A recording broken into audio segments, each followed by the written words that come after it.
Voici la deuxième vidéo sur les tableaux, dans laquelle nous verrons l'initialisation de vecteurs.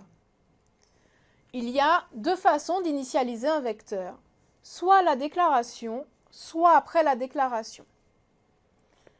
À la déclaration, initialiser un tableau consiste à affecter des valeurs aux cases du tableau, et tout cela dans la même ligne de déclaration. La syntaxe est la suivante, donc on déclare le tableau comme on a l'habitude de le faire, en indiquant son type, son identificateur et son nombre de cases. Mais avant le point-virgule, on va mettre l'opérateur d'affectation égal et les valeurs que l'on souhaite attribuer à chaque case entre accolades. On va séparer ces valeurs par des virgules. Chaque valeur a le même type que le type du tableau et il y en a au plus n, c'est-à-dire le nombre de cases du tableau. Voici un exemple d'initialisation d'un tableau T1 de 4 entiers. Donc on a déclaré le tableau T1 comme d'habitude en indiquant son type int, son nom T1 et sa taille 4 entre crochets.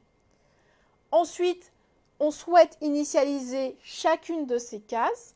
On indique donc les valeurs entre accolades séparées par des virgules, c'est-à-dire 999 pour la première case d'index 0, 12 pour la deuxième case d'index 1, moins 5 pour la troisième case d'index 2 et 0 pour la quatrième case qui a pour index 3. Je rappelle que les index en C commencent à 0. Ici, on a un autre exemple d'initialisation où on indiquait que 2 entiers pour un tableau de taille 4. Ainsi, ce seront seulement les 2 premières cases qui vont être initialisées, ici à 999 et 12. La case d'index 2 et la case d'index 3 ne seront pas initialisées, on ne connaîtra donc pas encore leur valeur. L'autre façon d'initialiser est par affectation. On va initialiser individuellement chacune des cases du tableau après l'avoir déclaré. Donc il est important de déclarer le tableau et ensuite, case par case, on va initialiser le tableau. Pour cela, on va donner son identificateur et l'index de la case que l'on souhaite initialiser entre crochets, suivi de l'opérateur d'affectation et de la valeur que l'on souhaite mettre dans cette case. Cette valeur est bien sûr du même type que le tableau. Voyons maintenant un exemple d'initialisation. Donc on a déjà déclaré le tableau T1 qui est un tableau d'entier de 4 cases. Maintenant, on va initialiser la case 0 à 999. Pour cela, on va appeler le tableau T1 et mettre entre crochets l'index de la case que l'on souhaite initialiser, c'est-à-dire 0. Ensuite, on met l'opérateur d'affectation égal et enfin la valeur que l'on souhaite mettre dans cette case, c'est-à-dire 999. Ensuite, on initialise la deuxième case, donc qui a pour index 1, et dans cette deuxième case, on met la valeur 12. On initialise la case d'index 2 à moins 5, et on initialise dans cet exemple la case d'index 3 à 0. On obtient donc le tableau T1 avec les cases remplies par les valeurs que l'on vient de mettre.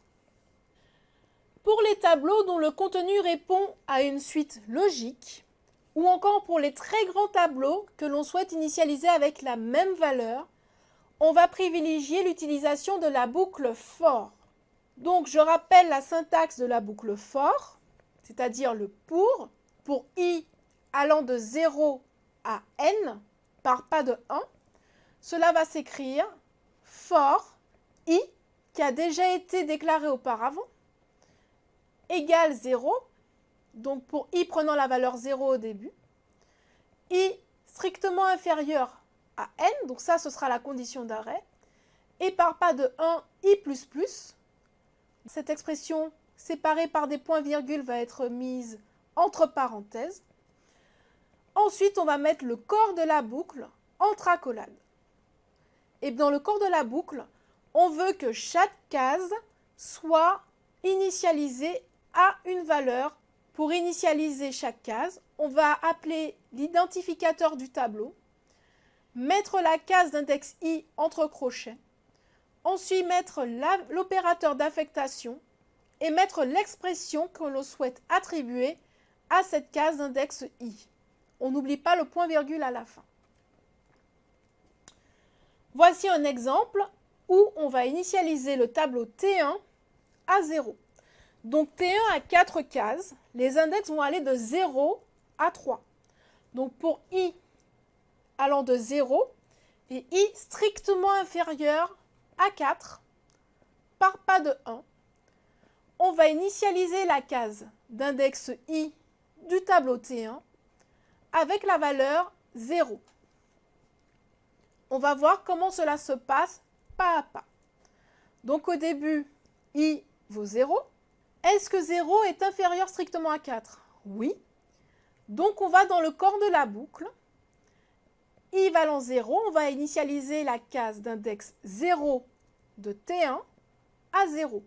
Voilà, c'est fait. Et maintenant, on va au pas suivant. I vaut 0. 0 plus 1 vaut 1. I va donc prendre maintenant la valeur 1. Est-ce que 1 est strictement inférieur à 4? Oui.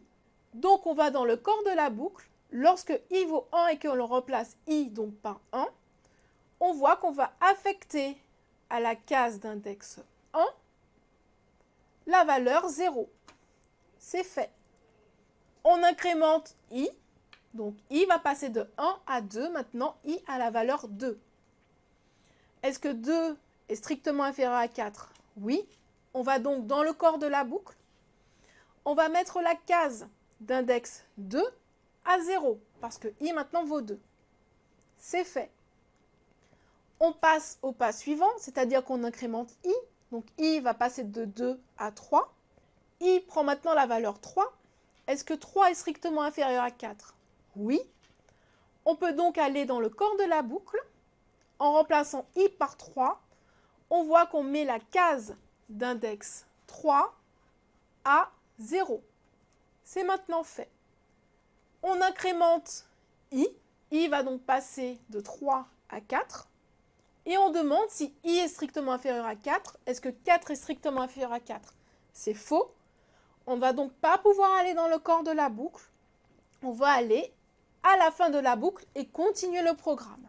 Si l'on souhaite initialiser le tableau par lecture, c'est-à-dire que l'on veut que l'utilisateur rentre les données au clavier, eh bien pour cela, on va utiliser scanf, la fonction de lecture. Les deux écritures sont équivalentes et vous utiliserez celle que vous souhaitez. Elles commencent de façon identique. On utilise la fonction scanf.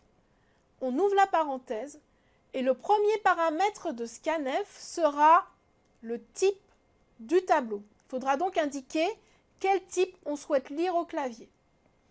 Pour cela, on va l'indiquer entre guillemets, mettre un pourcentage et remplacer le type soit par la lettre C pour les caractères, D pour les entiers, F pour les flottants et S pour les chaînes de caractères. Une fois qu'on a indiqué le type que l'on souhaite lire en entrée au clavier, il faut ensuite indiquer l'espace mémoire dans lequel on va stocker cette information. Pour la première syntaxe, on met le et commercial qui correspond à l'adresse et on souhaite donner la case d'index index. Donc on va mettre l'identificateur et l'index de la case entre crochets. Dans la deuxième syntaxe, pour indiquer la case à laquelle on souhaite accéder, on va donner l'identificateur du tableau, on va mettre l'opérateur plus et on va mettre l'index. C'est-à-dire que l'identificateur du tableau nous donne accès à la première case et le plus va rajouter le nombre de cases afin d'arriver à la case numéro index. Bien sûr, le tableau doit être déclaré avant initialisation et il est possible de faire une boucle for pour pouvoir demander à l'utilisateur d'entrer successivement les valeurs qu'il souhaite mettre dans le tableau. Donc en haut, vous avez la syntaxe générique que l'on a vue tout à l'heure. Voyons voir maintenant un exemple. L'exemple avec la première syntaxe pour notre tableau T1 qui est de type entier. Donc pour le type entier, on va indiquer pourcentage D, car D c'est pour les entiers. Ici. Et enfin, on va indiquer la case dans la première syntaxe avec un et commercial, le nom du tableau T1 et la case index I entre crochets. Dans la deuxième syntaxe, il s'agit juste de mettre T1, l'opérateur plus et l'index I. Ces deux façons de faire sont strictement équivalentes. Voilà, nous avons terminé pour l'initialisation du tableau. On va voir dans la vidéo qui suit un cas d'utilisation du tableau.